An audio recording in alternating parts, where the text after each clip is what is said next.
Hey, what is up guys, I'm KBHD here, and Samsung came out with two different versions of its flagship Android phone this year, the Galaxy S6 and then the Galaxy S6 Edge, which you've probably heard a lot about. The regular Galaxy S6 I reviewed as its own standalone phone. It's great. In a lot of ways, it's one of the best phones you can buy.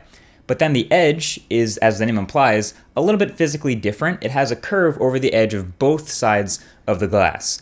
And that costs $100 more for this version. So you better get something out of it. So what exactly do you get for your $100? Internally, these phones are identical. So they're the same phone, same chip, same RAM, same camera, same everything. Objectively, the only real difference between them is the display and the dimensions. So the Galaxy S6 Edge is a tiny bit thicker than the regular S6. It's 7mm thick and actually houses a slightly larger battery, a 2600 milliamp hour battery. So not a huge difference, but worth noting.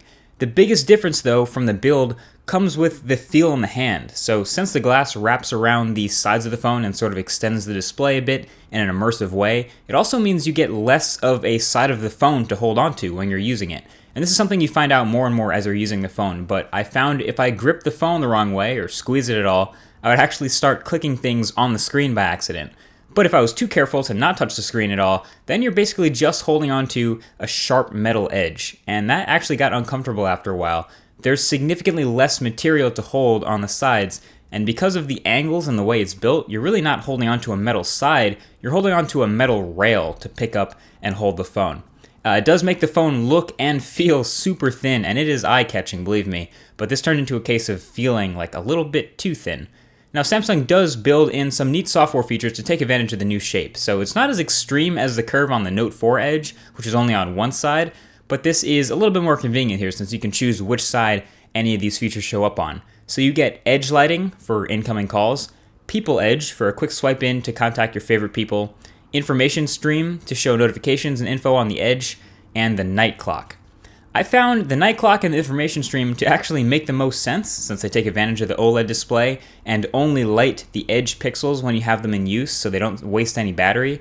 But they're actually the features that I use the least because I just never felt compelled to use them, even though I feel like they'd be very easy to use. But the ones I did use are the People Edge and the Edge lighting. They're very cool. So I have a few favorite contacts available, and you can swipe in from, only the home screen. You can pull in that tab from the home screen at any time to contact them.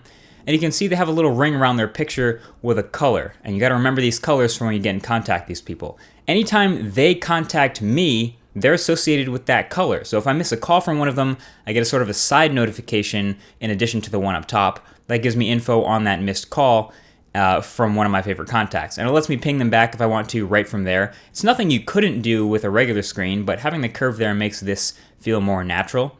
And any incoming call from a favorite contact, while your phone is face down on the table, will light up the edges with that phone's that contact's color. So you know who it is before you pick it up. The funny thing is, I didn't want to put this all-glass phone face down on a table that often, but it was a nice thing to see it work.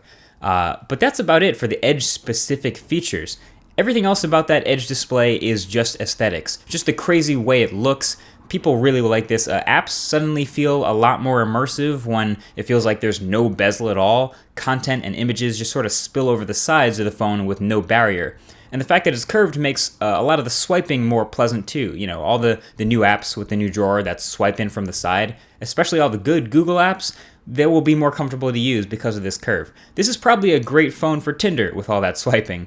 So yeah, it's just not an aesthetically unique thing, but it actually has a little bit of benefit over the everyday use. The one thing to watch out for is glare and distortion. Again, since it's a curve, if it weren't curved, we would just be saying this is a phone with zero side bezel. But the curve introduces a little bit of glare problems that the regular Galaxy S6 doesn't have to worry about. I mean, there's almost no position that you can hold the edge and not get any glare from somewhere. And there's also a little bit of light fall off on the far edges with the curve.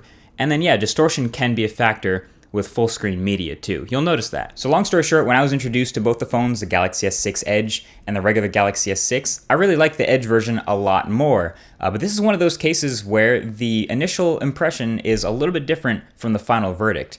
I originally said the Galaxy S6 Edge could be its own standalone phone, and the regular Galaxy S6 is a sort of a backup in case this doesn't work. But now, because it's $100 extra, it's sort of a different case, and as cool as it is, the Edge screen probably isn't worth the extra $100 to most people. It does look really cool on a table and in the hand, and it does seem a lot thinner and a lot different, and it does differentiate itself from a normal phone, but when you consider the price difference, it's a little harder to justify. Maybe we'll see Edge versions of Samsung phones that aren't a full $100 more than their regular counterparts in the future, but until then, I'd say hold off, even though it looks pretty awesome. Thanks for watching, and I'll talk to you guys in the next one. Peace.